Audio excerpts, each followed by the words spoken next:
decided to check under the radar. That's a gesture.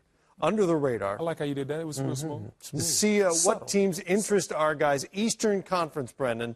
Who's the under-the-radar team you've been watching? Well, the under-the-radar team I've been watching the Eastern Conference is the Indiana Pacers. This team was left for dead by many people, myself included, once Paul George got traded. But the play of Victor Oladipo, he has been very strong. Thaddeus Young has played well also, Miles Turner. So they've had a lot of different young guys really step up and show what they can do. Don't forget about Sabonis.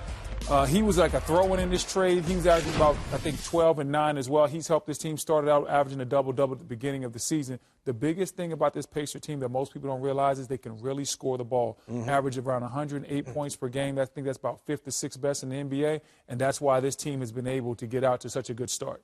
For you? I'm going to go with the Detroit Pistons. In the beginning of the season, I'm not sure people thought they would be this good, but it's because of, number one, Drummond and Jackson both have had outstanding seasons.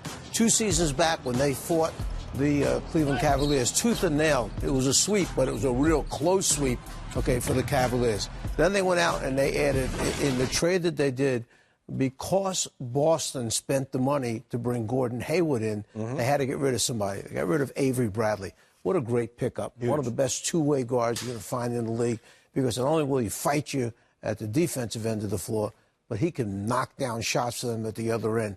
So this team, Tobias Harris is playing a little bit better. You got Jackson and Drummond playing much better. This is a solid team. I got to say, I feel like the Pistons have played their way onto the radar, but I'll allow it. In the Western Conference, who's your under-the-radar team?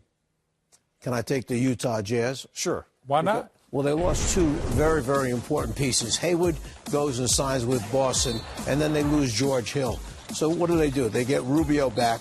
They get Cephalosha back. Jerebko has come in and played well. And then a guy that I think I remember you talking about him, a guy named Donovan Mitchell. Oh, that kid's good, coach. Come in, and he has been pretty good. He went for 41 the other night. Yeah. Put that together with, Favors playing extremely well. And they've done this now without their center. Gobert hasn't been there for such a long period of time, and an outstanding coaching staff. I think they're a surprise right now. It's not just that he's good. They need him to be that good right now. Well, for me, it's out west is the Portland Trailblazers. This is a team that I thought might be able to sneak into the playoffs, but guess what? Their great guard play right now has them as the top 4 or 5 team in the Western Conference. Nurkic inside has been strong as well, and guess what? Don't look, but the Portland Trailblazers, coach, are playing a little bit of defense this year. That was the big knock last year. They couldn't guard anybody. They couldn't guard me or you. But now this team is playing a little bit of defense. They're playing better. Combine that defense with the strong play that they get from Dame and CJ on a nightly basis. This Portland Trailblazers team has started out pretty hot and has surprised a lot of people.